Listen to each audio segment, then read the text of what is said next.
This is Geeks Represent, where we talk about representation and issues that matter to us geeks. We are Daryl, Sean, Marshall, and your hosts, Joe, and our guests, Dorothy and Jashelle. Hello. Hi. So previously on Geeks Represent, we talked about the importance of health, especially when it comes to people of color. However, one of the most neglected aspects of health is that of the mind. If the last few years have shown us anything, is that our mental health cannot be taken for granted, and that people of color have been particularly vulnerable due to both systemic racism and culture norms. That's why it's so important that mental health issues are accurately portrayed in the media in order to spread awareness and understanding. So, Dorothy, tell us a little bit about yourself and what you're doing to contribute to mental health awareness. Yeah, so my day job is I'm a communication specialist for education nonprofit, but on the side, I've been volunteering for a mental health organization called the Asian Mental Health Collective. And what they do is share stories and build communities to support Asians across the Asian diaspora and fight the stigma of mental health in Asian communities. And I also blog for a health community called The Mighty, where I share stories about my own personal experiences with mental health issues. And I also am a writer, aspiring novelist. Hopefully one day I'll publish something like a lot of people want to aspire to. But but I mostly write literary fiction, but I've been dabbling in speculative fiction a lot lately, and recently came back from a lot of different writing panels and stuff at San Diego Comic-Con, which were pretty fun. And so I'm really motivated to continue writing in this genre. Awesome. And Jashelle, same question? So I'm currently a fourth-year medical student, and I'm actually interested in pursuing psychiatry as my specialty. And also currently I am volunteering for the Trevor Project, which is a organization that supports LGBTQIA plus teenagers. It's a crisis hotline, so teenagers are allowed to call or text, and we're able to help out them whenever they're in a crisis. Great. So, ladies and geeks, why do you think it's so important to discuss mental health? Yeah, it's important because like a lot of people, especially people of color, come from families and backgrounds and cultures where mental health is a taboo subject. So just hearing about mental health and like knowing that other people are going through the same thing, hearing other people's stories is really helpful for our community, especially for people who feel like more alone or like aren't able to talk about it within like their own communities. Yeah, for sure. It definitely feels nice to feel freeing when you first like talk to someone and admit like, you know, you might be going through issues at home or just issues in general without feeling like that fear of getting like shamed for it, right? Yeah, and there's like no visible metrics compared to like physical health where you can like see like, oh, if I'm like get a checkup or whatever, like, oh, my blood checks out, it's okay, like I'm healthy. But like mental health is like so broad and like subjective that it's definitely really good to have people understand that they're not alone and that what they feel is normal. Yeah, I agree wholeheartedly with all of y'all because it's beneficial to have a different perspective on things. Sometimes talking to a mental health professional can just open your mind up to some possibilities and some biases and to some garbage you've been carrying around in your life that you don't need at all, and you don't need anymore. And it's valuable to everybody to try and clean out their closet and drop some, I've been using the term mind poison for a bit. And that's cleaning all that stuff out. Because even though mental health, you can't see it like all the time, you can see the effects of it on people. Mm-hmm. Just having a lot of stress, you can see all of the different physical effects of that on the body. Mm-hmm. I was going to say at the very least, but that is still a killer for a lot of people, much less all of the different disorders you could have and may not even know about. You just might think that is just normal life, dealing with some thoughts or reacting to some things in a certain way. So, yeah, everyone needs a doctor every once in a while. Yeah. I was trying to plug in our old episode about toxic hygiene, online hygiene. Yeah. What was that about? We were talking about before how, amongst other stressors, what makes this era or like this generation very unique is social media, and how like, maybe before, if you needed to escape some stresses, you could, but now like, the internet is everywhere, social media is everywhere, and that's just a lot. You can't escape it. That's a lot of negativity that just like, you can directly transmit right into the palm of your hand, right? Yeah, and it's hard right now because a lot of us are kind of like doom scrolling a lot on our phones. Absolutely. It's definitely not helping everybody's mental health. It's interesting because I feel like people have been talking about mental health even more in the past 3 years than it's been like my whole life. And which is a good thing because like, I mean, more celebrities are speaking out about it. More people, like even like people that have never like talked about their feelings or whatever before, like my friends are like talking about it. So like it does help normalize the conversation a bit. Mm-hmm. Yeah. I think we said on a previous episode that everyone here is seeing a therapist, right? Or on the show or something in one shape or form, which should be normalized. It's like, even if you don't think like you're at risk for anything in particular, it's still good to just have that mental check. I mean, you do annual checks for your physical health for a reason. Oh yeah. I find that mental health is extremely important because it can impact your physical health. You can have patients who have anxiety and it can worsen such conditions such as IBD, diseases like Crohn's or ulcerative colitis. You can also have, like, if you deal with long-term anxiety, you also have risk factors for developing hypertension or worsening your hypertension. You can get strokes. So it is very important to take your mental health very seriously because it does affect you physically a lot more than people realize. And it can come in different shapes and forms of that, like whether or not you're a type of person to stress eat or not eat when you're stressed out. You can develop OCD type tendencies. You can become hoarders. It can manifest in a lot of different ways. Mm-hmm. You bring a good point up with like coping mechanisms and stuff, because like knowing and being aware of those things help you so much in life too, with like accomplishing goals and being cognizant of like, oh, these might hold you back or not hold you back, but like this might interfere with where you're trying to go in terms of like career or fitness or any other thing. So yeah, that's a good point to be cognizant of and aware of too. So why do y'all think that Black, Indigenous, and people of color are particularly vulnerable in terms of mental health issues? Well, for starts, at least in my opinion, I do feel like some of it does stem from lack of seeing someone in the mental health care that looks like them or even speaks their language. I feel like a lot of people dismiss it and think that it shouldn't matter who your provider is. And it doesn't matter what their ethnicity or cultural background is, but it makes a huge difference for some people. And I really do feel like minorities in particular, just given like the history with America and with medicine in general, they would prefer a provider that they can at least relate to on some level. And a lot of that does stem from like an ethnic background. Yeah, I think that's true. Like, especially like I've actually struggled to find like the right therapist that really fits with me. And it's kind of like dating where you kind of have to keep going through different therapists in order to find the right one.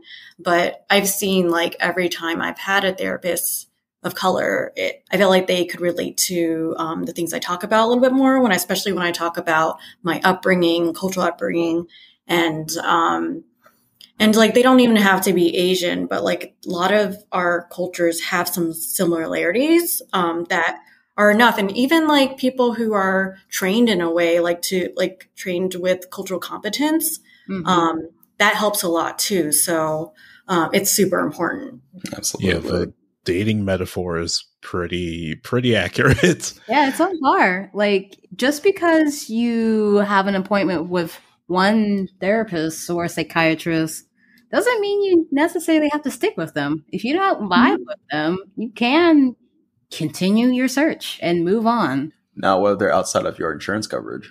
Yeah, we'll talk about the whole insurance ordeal. It's rough. The insurance aspect, it complicates a lot of things, especially since I'm not sure if a lot of people are aware, there are quite a few outpatient psychiatrists who don't take insurance for particular reasons. I believe one of it is because insurance companies can actually debate with the physician whether or not they think a certain medication is necessary for that patient at the time, even though you as a physician know that it is. Like, all these other medications aren't working. This is the right medicine for them. But the insurance company's like, but you haven't tried this one. So try that one, because otherwise we're not going to cover it. So instead of having to deal with that, a lot of physicians do not use insurance, and they ask for cash. They have like cash only practices, so it doesn't limit their ability to actually treat patients. But then you have the issue where people can't afford it. And I think I've only seen a couple of psychiatrists who actually do like a pay scale where like you can kind of like schedule your payments, but even then it still could be a lot of money to someone. Yeah. What do you guys think about those online or free, like, mental health apps? Like BetterHelp or BetterHelp and things like that. Was it? I'm conflicted because I can't remember the name of it right now, but there was one that recently got flack in the medicine community. And I think it got shut down because it was prescribing people a bunch of like stimulants for what they think was ADHD, or what patients were claiming to be ADHD. It wasn't like BetterHelp. I can't remember the name of it at the moment. We will write it in the references. But BetterHelp, I think, is pretty decent, especially because I think it's more affordable for some people. And it's also more convenient, because even though I know that telepsych is definitely up and coming, especially since these past 2 years, it's kind of forced a lot of appointments to be online. So, but I know that BetterHelp is more a particular price range, and it's better for some people. But I myself haven't used it, so I don't know in terms of the quality of the therapists and the therapy that they're getting. Yeah, I haven't used BetterHelp, but I've used a telehealth app that's provided to me through my grad program at Johns Hopkins. And so they do connect you with licensed therapists. So I've been doing it for like the last 3 years, and it has been convenient. Like, I can just like take off some time during work while I'm working from home, get on a therapy call, and then be done with it after an hour. I don't have to like drive somewhere. So it's helpful in that way. But I do think when you're doing certain therapeutic methods, like EMDR or something that you have to be in person for, it's harder. But if you're just doing general like talk therapy, then telehealth is like really useful. Now that we're talking about it, I'm starting to wonder how lucky I got to find like an Asian therapist who can talk virtually and is in my like insurance like coverage, and it's hard. Yeah. Like, I think I've been on like so many different wait lists. So the organization that I volunteer for, Asian Mental Health Collective, they actually partner with a lot of different Asian therapists across the country and all over the world, actually. But they do this thing where like every few months or so, they offer free therapy for people who sign up for it. And like, I think they choose like 25 from the pool that sign up. They have to apply, and they give them free like 7 sessions or something. And I've seen some like mental health organizations do this to kind of help the community find like people who look like them and get support from therapists. That's awesome. More companies should do that in general. Like, not even just like in like the mental health industry or the health industry. Just, I don't know. I feel like it's kind of common sense that, you know, if your workers are mentally healthy, that you'll have better productivity, I'm sure.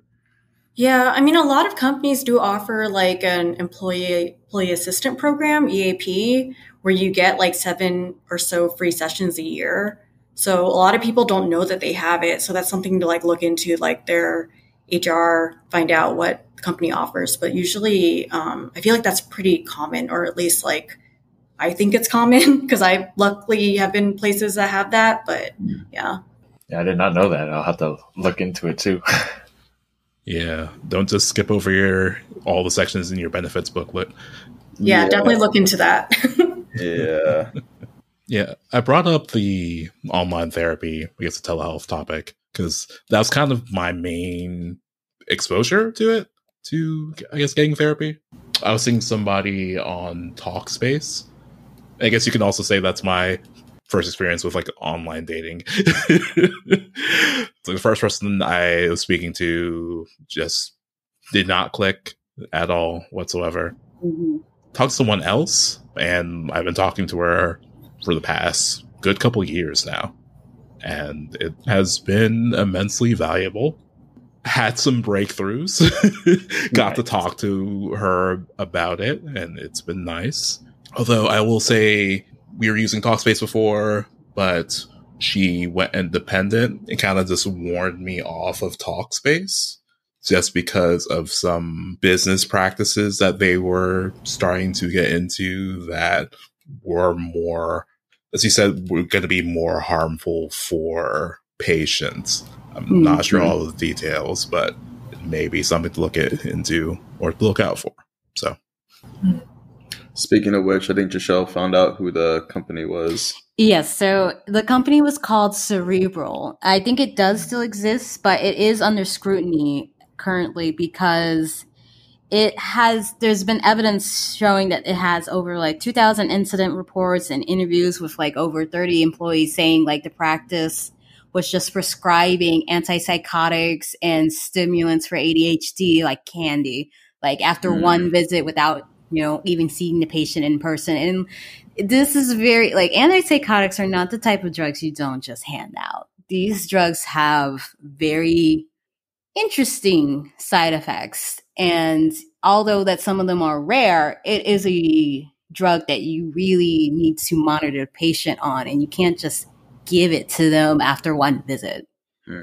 That's frightening. Yeah. Not to ward people away from seeking psychiatric help. No, absolutely not. But just be weary of who you're dealing with. Maybe get a second, like Dorothy and Daryl were saying, like, get a second opinion. Don't be afraid to shop around. Yeah, right? One bad experience. Oh, sorry, you go ahead. So sorry. No, I was just saying, like, a lot of my friends, like, they have one bad experience and they don't want to ever like go back to therapy. But it really does help to like just don't give up. Just continue shopping around. You will find someone who works with you well. And don't necessarily give up on medications either, because there are so many. It's like with birth control for women. Some just don't click with. Your body says like, no, I don't like this one. So you try another one. And like, is it frustrating? Absolutely. It is absolutely frustrating. But there's so many ways to trial these medications, and it can be done very safely as long as you're following the advice of your physician or your provider, whoever you are seeing that is providing you these medications. And always don't be afraid, like, to discuss your concerns with your doctor. They are there to work with you. Mm-hmm. Speaking of, it was brought up earlier about people who have like I think, yeah, Dorothy, you were saying like you have people who have had like one bad experience with them and they swear off psychiatric help again. Is it just me, or is that particularly prevalent in like, at least in like in the Asian community and the Black community, I believe. It is. Like, I remember the first time I told my mom that I wanted to go to therapy, she was like, oh no, don't do it. They're just going to give you drugs and that's it. That's what her thought was. I mean, she totally has a different opinion of it now that I do go to therapy and talk to her about it. Like, we actually have really great conversations about stuff. I know I don't go through everything I talk about in therapy because some of it is related to like how I was brought up and stuff, of course. But we've had really open conversations about how therapy has helped me, and she like understands it now, and it's something that she didn't understand like back in like high school. So yeah, it's really great. And I mean, like I will also second what Jashelle just said, because I was one of those people who like took Prozac like several years ago, did not do well. My body did not do well with it, and I was scared to ever try anything again. But I'm on Lexapro now. It's for my anxiety and depression. And it's been actually really great. Like, I feel like I would have never wanted to, for example, be interviewed on a podcast, like if I wasn't on Lexapro right now. So I actually think people shouldn't write off using antidepressants or any type of drug. There's so many different kinds, and it really depends on your body. So, so I know like a lot of people, like there's like a stigma around antidepressants as well, but like it really can help. Yeah.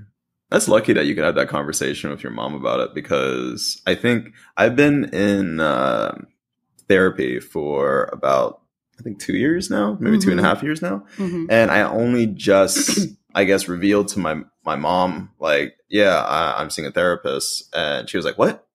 Why? Like, you know, and I'm just, which makes it funnier because I remember like in middle school and high school going through, I think it was during like middle school that I started recognizing that I might have depression. And I remember talking to my parents and being like, hey, I think I should get evaluated for like depression and maybe ADHD.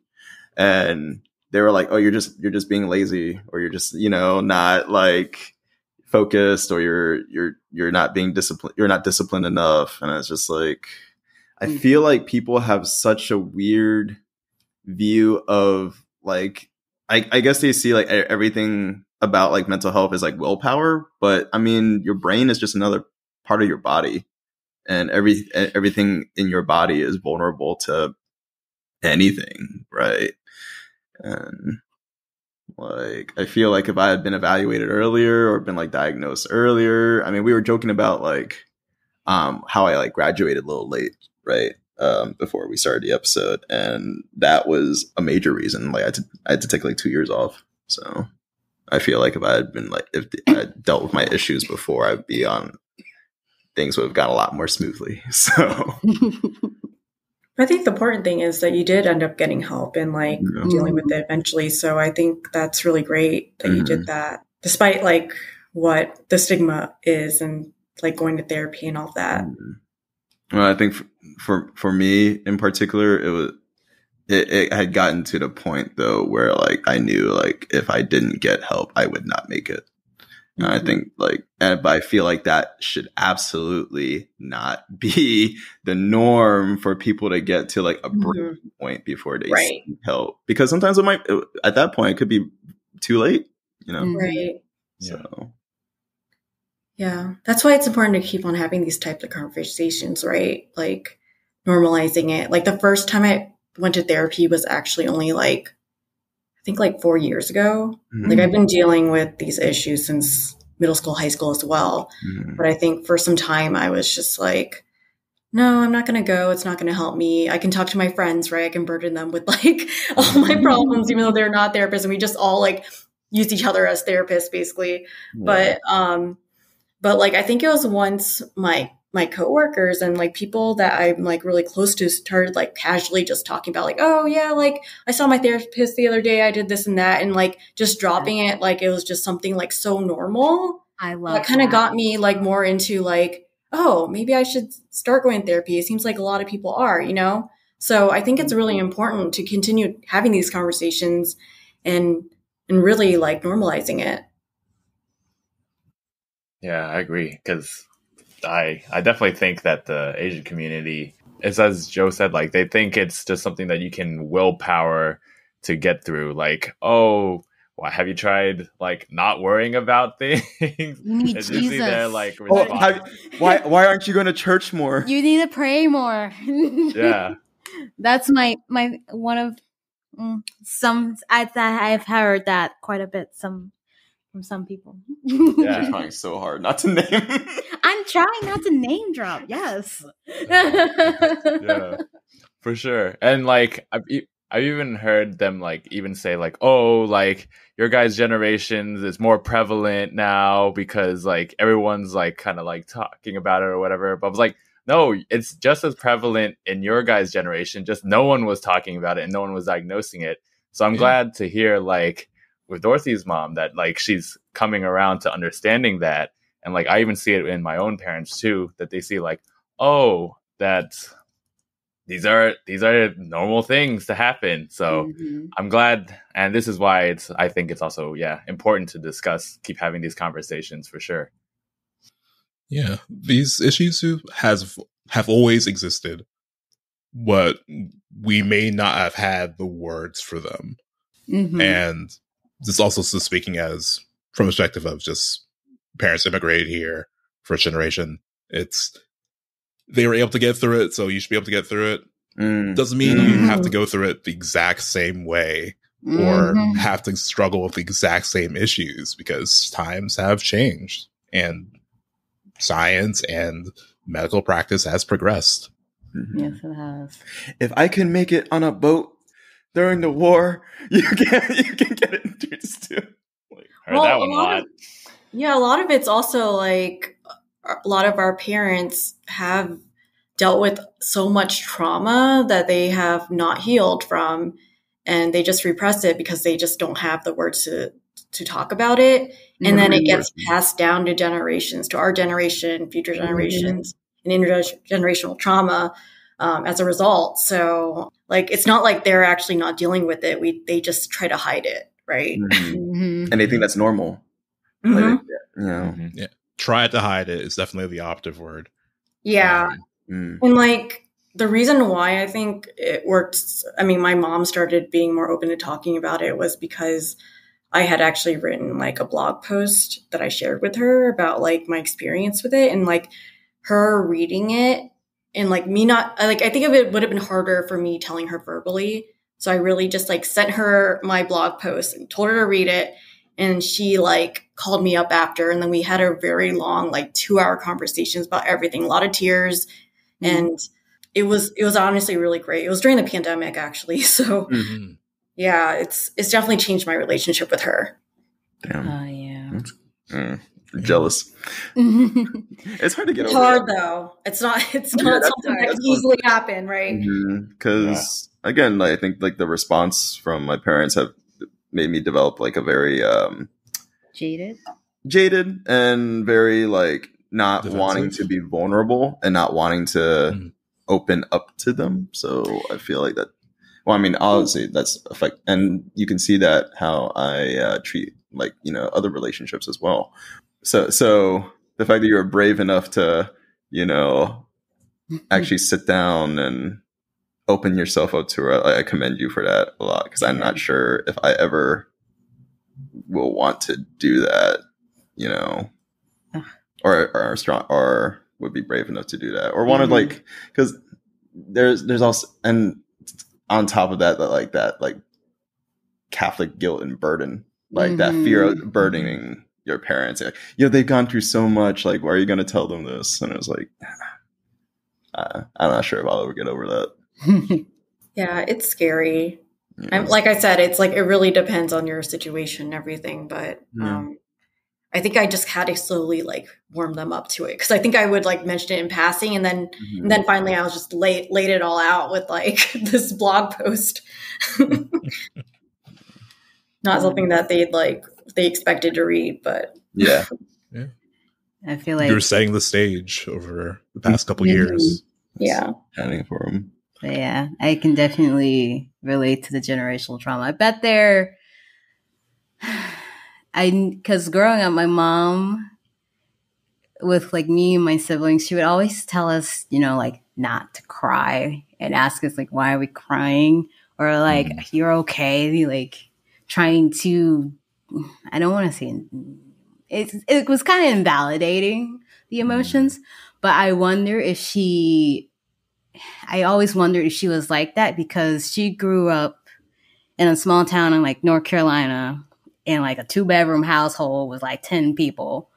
And my grandfather was an alcoholic, and he was also abusive towards my grandmom. So I wonder if that forced her to grow up a little bit. And I wonder if to her, that's how she dealt with things, by just sucking up her emotions and not crying. And she's kind of passing that on to her kids without maybe realizing it. Yeah. So it makes me wonder. Which is funny because I think she always tells me, you know, like, don't coddle me. Yeah, exactly. Whenever you're going through something like, and I'm trying to like comfort you, she's like, why are you doing that? You're not doing anything. Right. I'm just like, because she's my wife. So, or not just that though, but also like, I mean, I feel like it's not uncommon for a lot of people's traumas to be rooted, like generational trauma rooted from their families, intentional or not. Mm-hmm. But your mom always tells me, like, you know, you only got one family, right? Yeah, that's the interesting thing. And maybe it's because my grandfather did eventually recover from his alcoholism. And I don't really remember him well because I was like 3 when he passed away. But I know that he used to live with us. So I know my mom still, in the end, took care of him. And I find that interesting considering how he was and the level of forgiveness that my mom gave him. It was just, and then it's very interesting. This is why I like psychology, because like it makes me want to be like, but why? But why did you choose that decision? Like it makes me wonder, like, what made my mom forgive my grandfather for all those transgressions? Church. Honestly, might be. Yeah. I think something that a lot of us also have to deal with growing up, that does take a toll on us mentally, is like facing other types of challenges because we are kind of othered, right? So like dealing with microaggressions, feeling like an outsider, or like for Asians especially, like feeling like the professional foreigner. Like there's all these like things that we face amongst our classmates growing up, or amongst other children growing up, that do like affect us mentally as we grow older. So and that's something that's kind of unique to like Black, Indigenous people of color. Absolutely. I will tell you, even as young, between like 2nd and 3rd grade, transitioning from a public school that was very diverse, had a lot of like different friends from like different backgrounds, and like East Asian, South Asian, Black, white, Hispanic, transitioning from there to a Catholic school, which was like predominantly white. Like even looking back, even as a child, definitely felt the difference. Definitely felt that otherism. Yeah.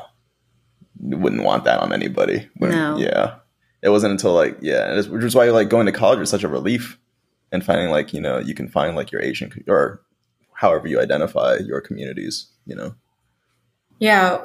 And also like seeing our communities represented in like TV and film and books, right? Yeah. Which is a great segue. Thank you, Dorothy. A great segue into our next question. Why, I guess we already talked about it, but why do you think like positive and accurate portrayals of mental health and mental health treatment is so important to have in film and television? Because it makes it less taboo. Yeah.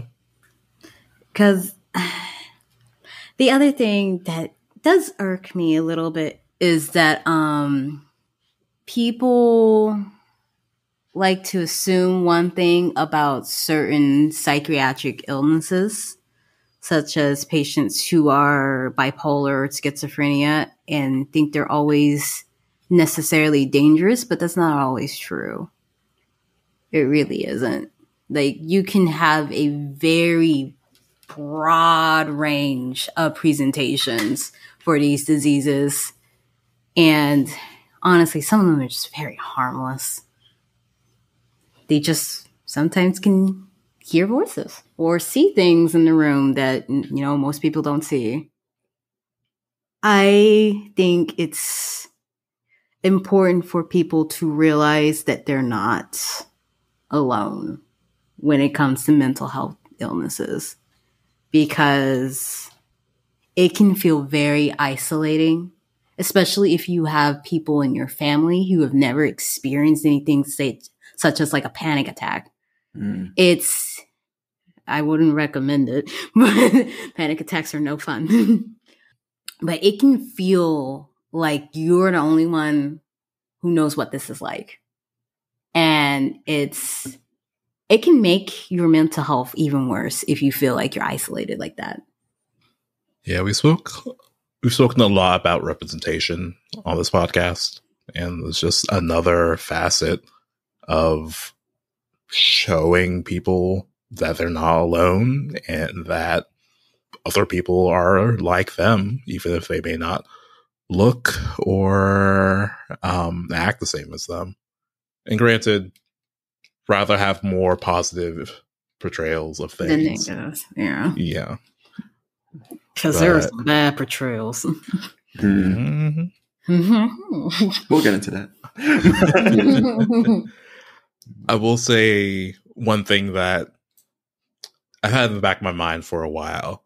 There's the book series of essays called "I'm Telling the Truth, But I'm Lying" by Basi Igbe, where basically in one of the essays it was about when she was first diagnosed as being bipolar, and you just go through her mental dialogue. It's like, I can't be crazy. There's no way I'm crazy. Just using that word crazy, where now we say that, oh, that was crazy. But instead of how it was earlier, it's like, no, I have a major problem that can't be me. That there's no way my life is going to be upended because I'm like this. And this was like 90s.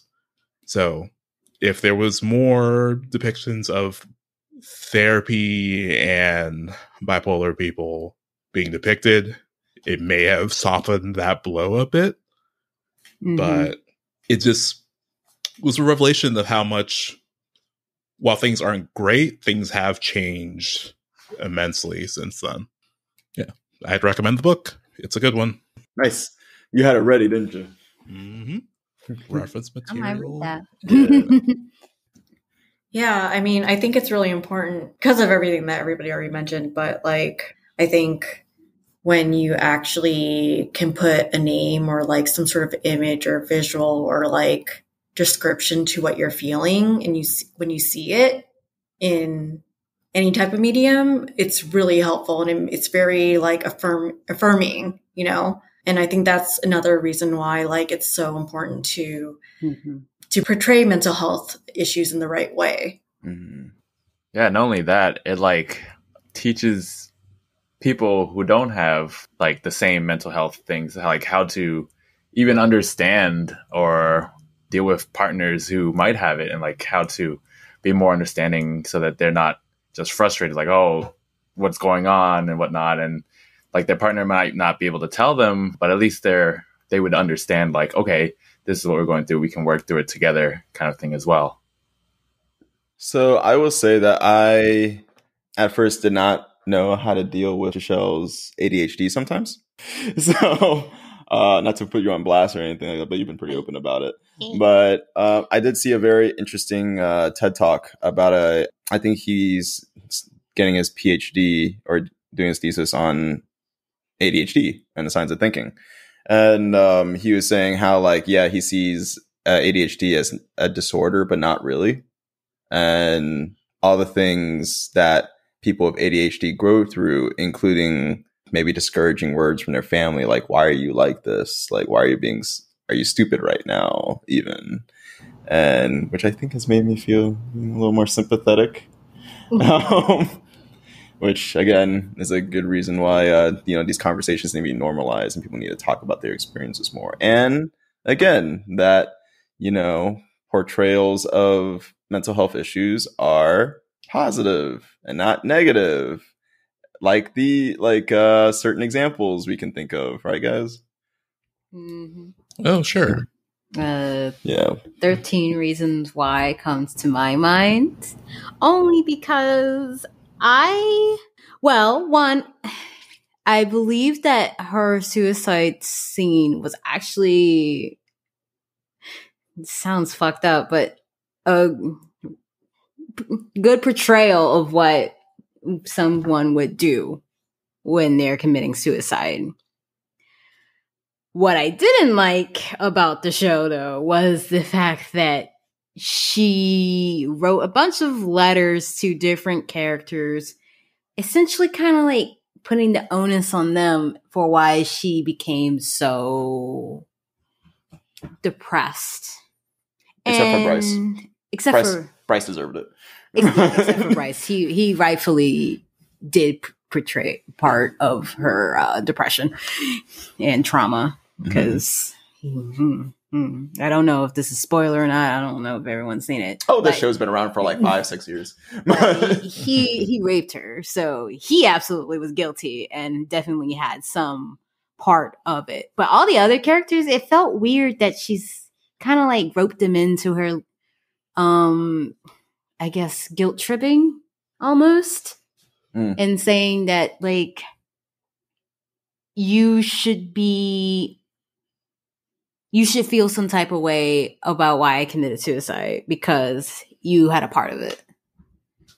And I didn't necessarily think that is healthy nor fair to the people who are living after someone commits suicide. Because I do think there are definitely a multitude of issues that come into why a person becomes depressed or anxious, but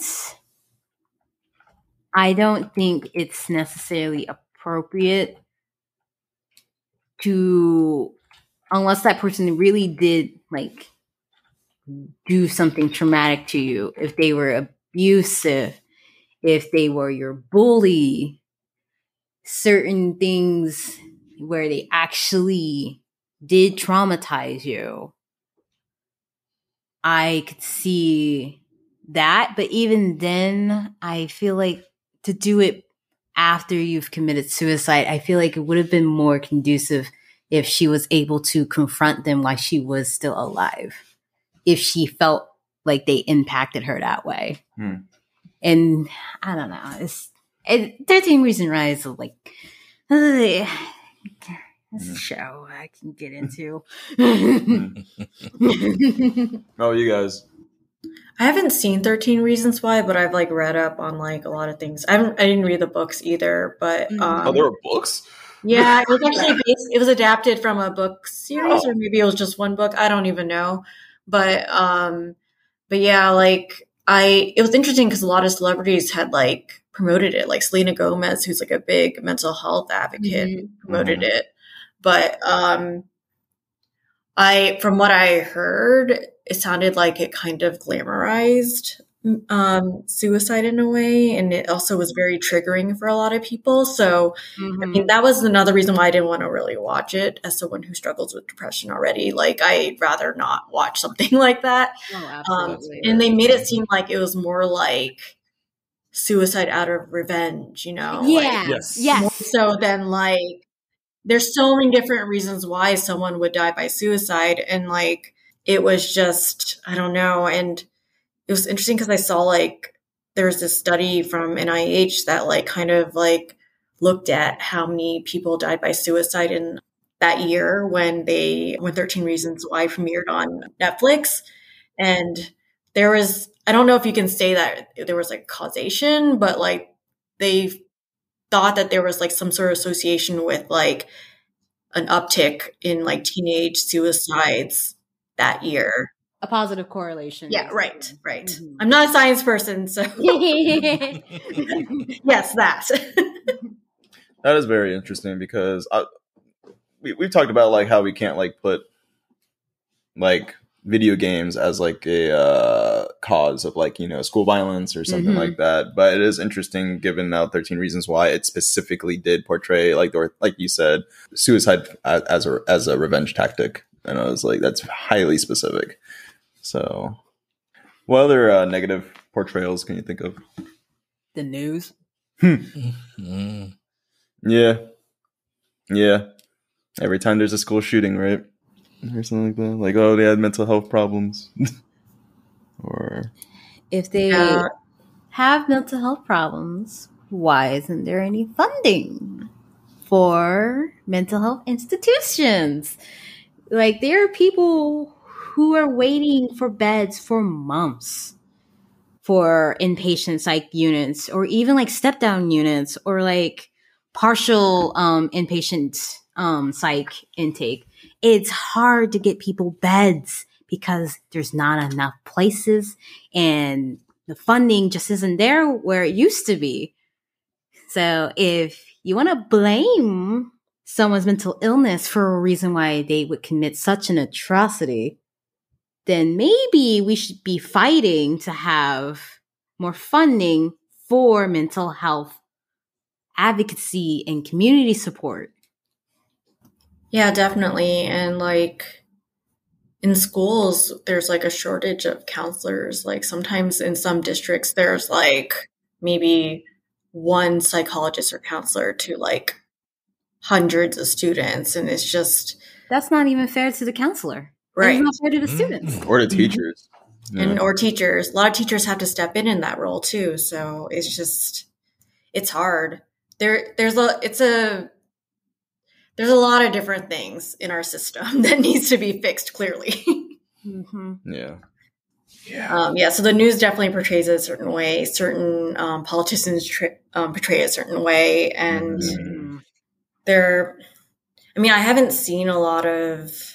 there's a lot of movies, right, and TV shows where certain villains are portrayed as like having psychiatric problems, and like Jason it sort of gives off this idea of like villainizing and like making like people sound like quote unquote crazy. And then you also have the movies where they portray the psychiatrist or the psychologist as someone who manipulates and is also the villain of the story. It's hard to come across actual decent portrayals of a psychiatrist in today's times. I think there's only a few that I can think of. Mostly in comedies.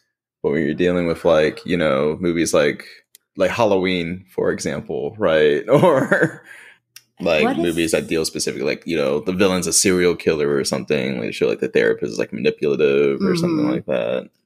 I don't watch the show, but I have heard that I think it's Chicago Med. There is a psychiatrist, and he is actually a good portrayal of a psychiatrist. So I'm shook. Like that was actually great to hear that there's at least one on TV. Yeah, but back to what Dorothy was saying, like Split, right? Like great movie, by the way. I loved it. James McAvoy did a great job, and it fits well with the Unbreakable universe. But still, like there are people with like dissociative personality disorders, right? They don't need to be looked at as like, oh, you switch, you're gonna become like this like beast, right? that like climbs walls and eats cheerleaders, right? Like. Yeah, no, not great. Compelling, but not great. But. Yeah.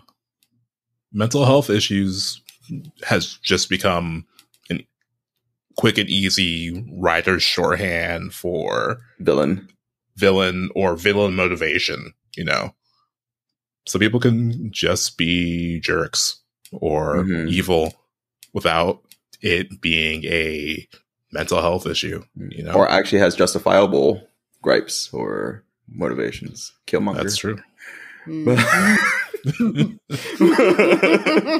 Yeah, that's true. And so many people with mental health issues aren't villains, right? So exactly. So, which leads us to what are some positive, accurate, or important portrayals of mental health and mental health issues. So I love the show This Is Us. And one of the reasons why I think the show became one of my favorites is because there's a character, and I think was it the first season or second season? You talking about Randall? Yeah. Yeah.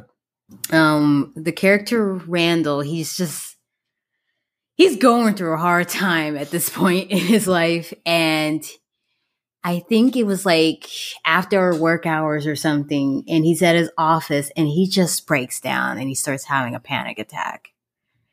And seeing him call his brother Kevin and like just that emotional like presence that the actor gave off and the portrayal of all that, like all the overwhelming feelings that he was having during that panic attack, I was like, that's it. That's what it feels like to have a panic attack. And to be on the phone with a family member and calling them and being like, I need fucking help. Like, I'm in a really bad spot. And seeing Kevin come and rush to him and just hold him and let him cry, that was one of the most beautiful things I've seen on TV. And I was like, this is my favorite show. and then even after that, seeing him like go to the process of shopping around for a therapist. Yeah. Like he was looking He around did do that. and he actually found a good one. And then he realized like, even though she was good, she was a white woman and he needed someone like who can relate to him as a black man. Yeah. Right. So just seeing him like shop around and seeing like which therapists worked, which ones didn't, like it was good. And it's important to show people like it's not just a one-stop shop. Yeah. And I think it was actually a good progression for him too, because I think at first he was hesitant to even get therapy sessions. I think they talked about that as like he was talking to another black character about that, and it helped him. It motivated him because another black character was also going through therapy. And I think that's important for people of color to see, like normalize it. Like it doesn't make you weak. It doesn't. Yeah. A similar thing happened in a million little things with Roman. Which one? Oh yeah. Roman did have a breakdown. Yeah. And I mean, first episode in was him taking pills, like taking a whole like bottle of pills and the only reason why he spotted out was because he got a call saying like one of his other friends killed himself. So, which was like, if that hadn't happened, he would have died as well. But anyway, seeing, so he has like a conversation with his dad about it, and his dad is completely unsupportive. Yes. And I feel like that's a reality for a lot of people, like, again, amongst people of color, like trying to convey like he needs help, he's going through this, and his dad is just like, that's just like, you don't need that, you don't need doctors, like to, like, you know. But luckily his brother was supportive. Yes. So he got that. I can't remember, did his mom take him aside? And his mom, that was the thing, and his mom said his dad goes through it, he just doesn't want to admit it. Yeah. And again, it's that whole like the previous generation says we can handle it, or we handled it this way, why can't you? Yeah, I love This Is Us, but I know like every single time I watch it, I have to brace myself because I'm going to cry in every episode. The tears just pour, and like it's really funny because I don't know if it's that funny, but like 2 months ago, whenever Moon Knight came out, I don't know if you all are caught up on Moon Knight or watched it, but I loved it.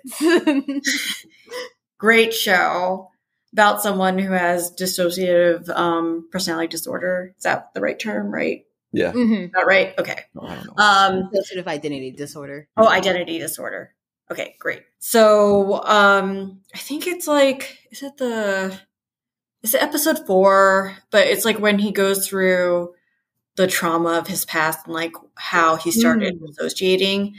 It was a lot for me to handle. Like, I think I was like bawling throughout the whole episode. It was done so well. It was like, I think they were in like a psych ward as well, but it was like, it was done so well where they like really just had him confront his past. Yes. In a way that was just so real and raw. And like, I made the mistake of watching that, crying, probably like, I think at one point I was probably in fetal position. crying. And then right after that, I watched This Is Us. Oh no! It wasn't. Yeah, I don't know why I did that to myself. So one thing I will say is that you have to be like in the right headspace to watch this. Absolutely. Because like, even though these shows are great portrayals of it, it can still be very triggering. I think that panic attack scene I told you about, I think I was just like on edge myself because I was like, oh. Because you could feel it. I feel this. I know. Yeah, this is all too familiar. I'm getting nervous watching this. Yeah, you can't double dose like that. You gotta follow up with like Brooklyn Nine-Nine or something. Something like ridiculous. To, like, wash the brain a little bit. That's one of my that is a mindless anime to watch. It's so cute. Yeah. But yeah, no, Moon Knight was great. Absolutely.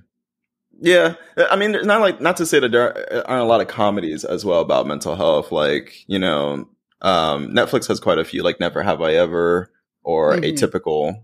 Like Atypical, portraying like living life not just for the main character but for his family and dealing with his autism, right? In a very like sympathetic, very very caring way, and showing like he is not that he doesn't. I think a lot of people have a inaccurate perception that people with autism don't feel like other people or don't have the same emotions. They do. They just don't express it the same way, or they don't absorb information the same way. But, he's still like, how did the first episode go? He was like, I want to lose my virginity. Just like, he's just going, or like he wants to have independence, or he wants to like, he wants to live a satisfied life, And then Never Have I Ever, she's just, like, Davey. Never mind. I was going to say. Oh, Davey. She's a teenager. Yeah. She's a teenager who went through something very traumatic, I feel. Yeah. That no teenager should ever have to go through. And I feel like she tries so hard to not think about it, and does that in a way by, I have to get with these boys. Like, yeah. Whole mission to like get laid is pretty much like her not dealing with her father's death.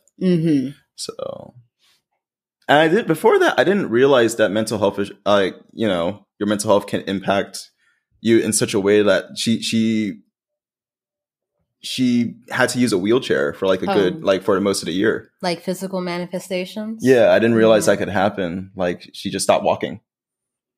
Like, it's very interesting. A lot of things can come from your mental health. Like we actually did have a patient who had cyclic vomiting, and it was determined, because we had to send her to the hospital. They couldn't find a cause, so it was determined that it was more of a psychogenic type cause rather than something else that was going on. So there, and then did you say vomiting? Yeah, vomiting. Yeah, cyclic vomiting is basically where you just like you hurl, and it's really bad because you have a lot of electrolyte imbalances, and you can cause like a metabolic alkalosis type syndrome going on. And I'm getting too much into it, so I'm gonna shut up now. But yeah, that's a lot. Sorry. It's okay. It threw me off for a little bit. Silly-ish. It's one of my favorite shows, Crazy Ex-Girlfriend. It is a great show. She's a crazy ex-girlfriend. And it's, I think, one of the few shows where I think it goes into a personality disorder rather than like a psychotic or depression. So it's very interesting watching her journey and the portrayal of that disease on TV, because BPD is actually one of the more misunderstood, I think, diseases, even within the medicine community. And the treatment for it is really difficult because with personality disorders, that's just how the person is. So when it comes to treatment, you do something called dialectable therapy, and it's long term. It's like for the rest of their life. And it's hard to do that because One, that's a lot of money. You're going to be in therapy for the rest of your life. So the compliance with it is really difficult. So I find that a lot of patients with borderline personality disorder don't get the help that they need. And Crazy Ex-Girlfriend puts a little fun musical twist on it. Yeah. So it doesn't leave you crying most of the time. There are some episodes, I won't lie, that could be a little bit triggering because she has, I think, one episode she does have an attempt to commit suicide, and she is hospitalized because she did take a lot of pills. But she comes out all right, and I think this is kind of like a pivotal moment for the character because this is when she starts seeing a different psychiatrist who correctly diagnoses her with borderline personality disorder. Because the thing about her is that she was always misdiagnosed, and she was put on a bunch of medications that made her feel numb. And then she went off them, and then it goes into a whole thing. She starts chasing a man to California, West Covina, which honestly, I didn't realize was real.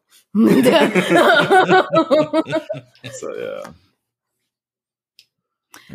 And then she gets her correct diagnosis, and it's such a great moment for her because then she gets the help she needs, and she gets put on the correct meds that will actually help her. Mm-hmm. And helps rebuild her relationships. Yes. So. And I love that show. How about y'all? I feel like we've been taken up.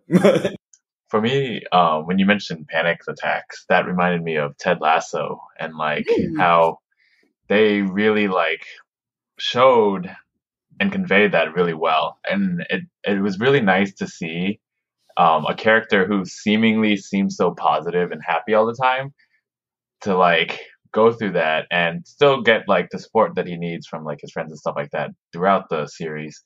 But yeah, it was important to show that you should check up on your friends even if they seem okay, because you never know.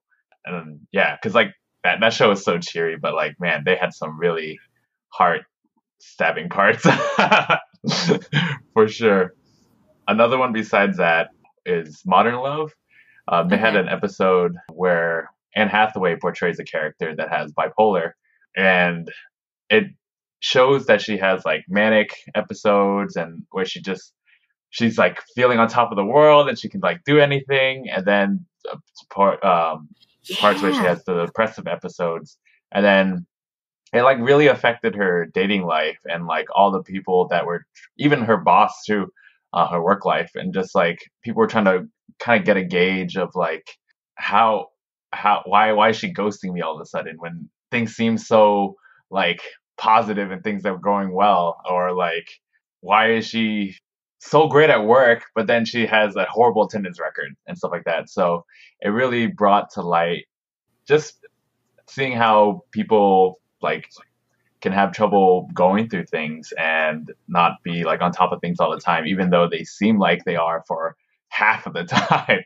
So it was really cool to see how her best friend helped her through all that situation because she knows that she has bipolar, and even seeing her have good relationships with dudes in the end too, because they she understands how to better express that she has it to them and whatnot, or to let them know and stuff like that. And even seeing just how understanding some of the guys try to be when they're trying to learn as well. So yeah, Modern Love on Amazon Prime.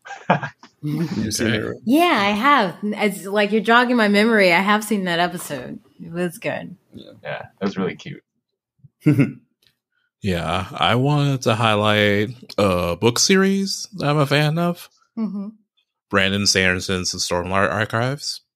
It's a series where fantasy series, giant world building, tomes of books, but all of the major characters are dealing with some sort of mental health issues. And even though these are people who can create massive illusions and fly and do all this crazy types of magic, they also have to deal with the effects that trauma had on their lives. Like well, for example, the first book is always hard for me to get into and like reread because a lot of it deals with the main character for that book, Kaladin, and his depression. And just seeing all the stuff he's gone through. He's been sold into slavery. He had to watch his brother die. He couldn't protect everyone he wanted to protect. And he goes through a whole lot. Mm-hmm. And even though I know things are going to turn around for him, because I've read this book, like, this is like my second read through before the next book in the series came out. And even the first time around, I was like, I'm not sure if I can get through this book because of how this is affecting me, because I've dealt with depression before. Mm-hmm. So it can get to be a lot. And he still deals with that from that book, even through the fourth book that's out now. But the one good thing about it is that he's developed a support system over time, over the series, where one of the characters, he knows that his friend, Adolin, he knows that Kaladin just came from back from a battle. He is feeling depressed, so he like invites him out with him and his wife to hang out, even though they know that he's going to be probably a bit grumpy, but he's going to appreciate it in the end. And secondly, he ends up using his experience. He gets taken off the front lines, and he uses the experience to actually help others in like group therapy. He invents group therapy in this fantasy world because all the people that were dealing with shock and their trauma, their treatment was to have them in a quiet room so where they can't be overly stimulated, keep them in the dark, keep them quiet in an asylum, basically. And he's able to use his experiences to help bring people out. He's also like a trained doctor as well. So that was the whole thing. So that's just one of the characters that affected me the most. Okay. But you can see a very positive portrayal in that series. Yeah. I don't talk about the person who ended up having his mind erased of the horrible things that he did in war so that he can avoid dealing with it. So, yeah. Highly recommended. Yeah, I haven't read that series, but he's generally on my list right now for like books to read from, because I started getting more into writing speculative fiction because I write on the side, and I think it's interesting how a lot of like sci-fi, fantasy, or anything under that genre deals with such real things like mental health and like how it really can affect you, and like sometimes even you can like resonate it even more than like some like realistic fiction, right? Like it's another way to kind of describe the pain and like feelings that we have. And that kind of brings me to what I felt when I watched Stranger Things, especially this last season.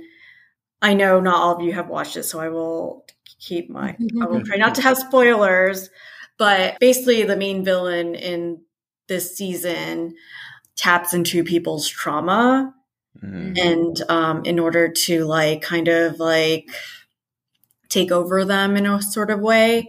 We've seen that part. What was that? We've seen that part so far. Okay. So, I mean, you've seen that part, but Daryl hasn't. So. Oh, true. Don't worry about spoilers for me. I like you watch it. I watched like the first episode of the first season, but that's about it. So I'm very, you need to watch more of it. You need to know why everybody's listening to Running Up That Hill Again. That episode was the most powerful scene in all of Stranger Things. But anyways, yeah, like I think sometimes it's just hard for us to kind of convey like what we're feeling when we are struggling with certain things, when there's so when we're in the dark or like in a really dark place. And sometimes like it's easy to turn to something more like fictional to kind of describe like metaphorically like what we're feeling. And I think that Stranger Things did a really good job doing that. Nice. I agree, because that you're right. That was a very powerful moment for Max, right? Like confronting her. Is it accurate to say she probably had like survivor's guilt, regarding Billy? I think it was that. It was survivor's guilt. It was also grief and like other things. Like I wouldn't say it's necessarily like she was having mental health issues, but she might have had depression. It doesn't need to be labeled, I guess. But her brother died, so Yeah, absolutely. it's hard. And she watched him die, so it's horrible. Yeah, I like what you said. Like when writers take like fantastic elements and use them to portray very human situations, and actually reminded me a lot of, I don't know if anyone's watched this cartoon, but like Young Justice. It's like DC animated universe. So like, it was where it was Superman, Batman, focus on like the sidekicks.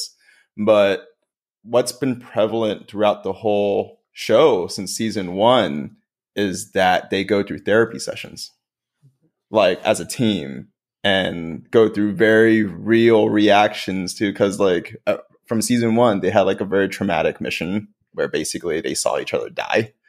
And like, so you actually go through like one by one, they're sitting with Black Canary, whose day job is a therapist. And like, it goes to like, racial trauma. Like Superboy talks about like his strength, like survivor's guilt, or like feeling at peace, like with the mission, and like what like, am I a monster? Or like Robin saying like, I don't want to be like Batman. I don't want to like just let people die. And like, what kind of person does that? And the recent season portrays like Beast Boy, like from Teen Titans, like going through depression himself. Like he's seen, and it goes through like, and it makes sense. Like watching the old cartoon, like it's all happy and stuff, and you don't think about it. But like, his parents are dead. His surrogate family, like the people that raised him, are dead. He keeps seeing like his friends and family like die one by one, and it shows him like abusing drugs, like neglecting his relationships, and they try to do like intervention.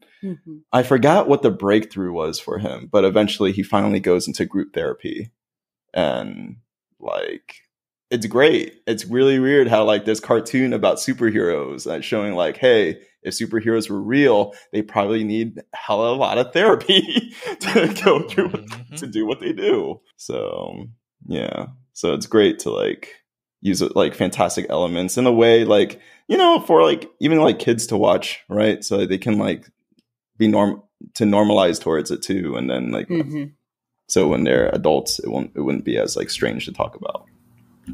Yeah, and it helps them really make sense of it, especially when they don't have the words to really describe how they're feeling. Absolutely. I just want to wrap up with one thing. But The Fallout, Dope Sick, and To the Bone are highly recommended to watch. Yeah. They are hard watches. I will admit that, especially if you have either dealt with school shootings, drug addiction, or eating disorders. But yeah, they're very triggering. They are very triggering, but they're really good. They're beautiful portrayals of the emotions and the impact all these diseases have. For that part, particularly true for The Fallout and To the Bone. And I was going to say To the Bone as well as a good portrayal of a good psychiatrist who actually like. Played by Keanu Reeves. Yeah, he was great. But also a very humanizing look at like, these people with eating disorders, right? And then The Fallout with its portrayal of like, it's called The Fallout because like the school shooting happened in the first 5 minutes. Yeah, you don't see a shooting. I will let you know that. But you see their fear. But you see the fear in a few students that are hiding in the bathroom. Like 3 students, yeah. So, and then the other just follow them literally through the fallout of the shooting. Like how the town reacts and how the students react. And then you mentioned Dope Sick. Yes. Also highly recommended. It's a series on Hulu with Michael Keaton. Kind of goes into like the roots of the opiate epidemic. Yeah. And it actually Sackler family. Shh.